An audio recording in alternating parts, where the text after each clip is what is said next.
Hello everyone! Welcome again dito sa ating collective timeless love reading. So kahit na ano pang zodiac sign ninyo, kahit kailan nyo tumatsempuan, mapanood, makita. Kung nakita ninyo, maaaring para sa inyo talaga itong reading na ito. Kung hindi nagre-resonate, wag ipilit, ibalato nyo sa iba. Kunin nyo lang aning nagre-resonate sa inyo and leave the rest na hindi nagre-resonate. Okay? Maraming salamat sa mga laging sumusuporta, nanonood, sumusubaybay sa ating YouTube and Facebook.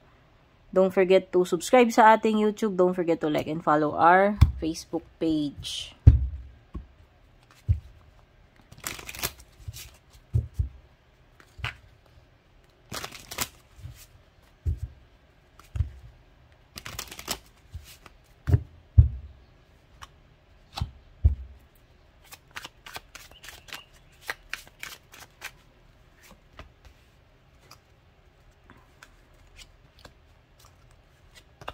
Nako. Alam mo, okay, bahala na po kayo mag-tag if this is your energy or energy ng person na ka-deal ninyo dito sa situation na ito. Okay?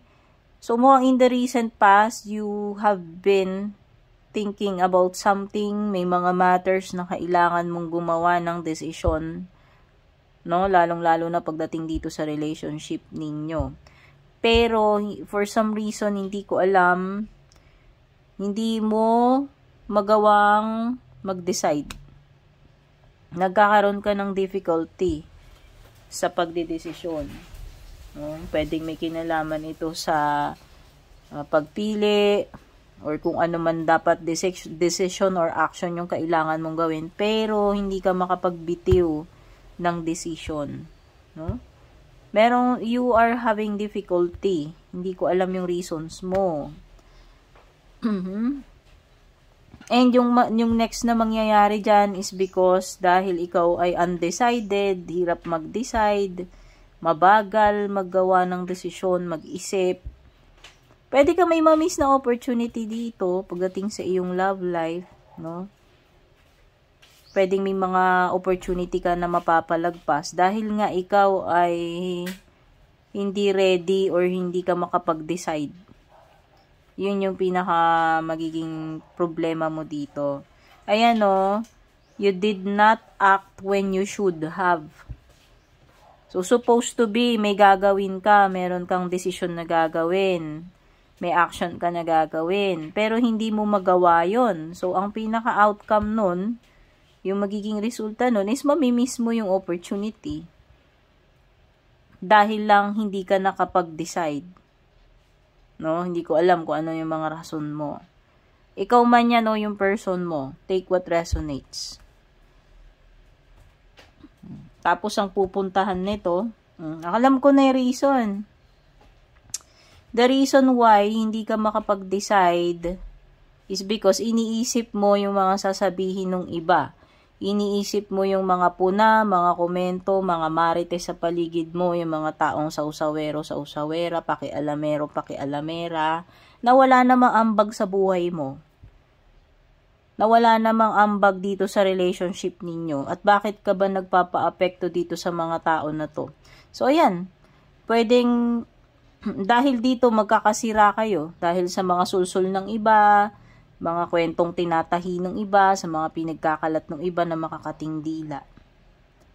So, in short, nagpapa-affect ka sa mga outside influences, sa mga sinasabi ng iba, sa iisipin ng iba. Ayan, baka kasi yun yung reason bakit ka nag-hesitate, nahihirapan mag-decide. Kasi iisipin mo, or iniisip mo lagi, ano yung mapupuna sa'yo, ano yung sasabihin ng mga tao, when in fact, wala naman, hindi mo sila dapat iniintindi. Ang iintindihin mo yung kapakanan mo. Ang iintindihin mo yung dapat mong gawin. 'Di ba? So, sa kakaisip mo nang sasabihin nila sa'yo, ikaw pa ngayon yung nagkaroon ng missed opportunity. May mga bagay na mapapalagpas ka. May mga bagay kasi na minsan kapag napalagpas natin, hindi na babalik yung opportunity. Pwede kang magkaroon ng ibang opportunity na bago, no? Take note, pwedeng bago, iba. Pero may mga times na yung specific na bagay na yan, opportunity na yan, minsan, pag na-miss natin, hindi na siya babalik. Yun din yung kahalagahan ng time. Para sa akin, it's the same lesson. No?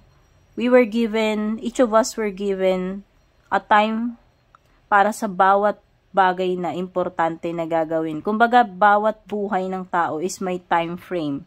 No? Time ng pagkamusmos, learning, growing up, getting old, and eventually dying. No?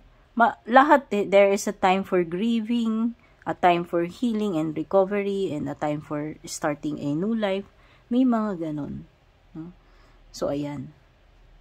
Ito yung love reading ninyo. Short love reading lang ito. Please do not expect na mahaba. Kung nagustuhan nyo, nakarelate kayo, don't forget to like and share. Take care and God bless to all.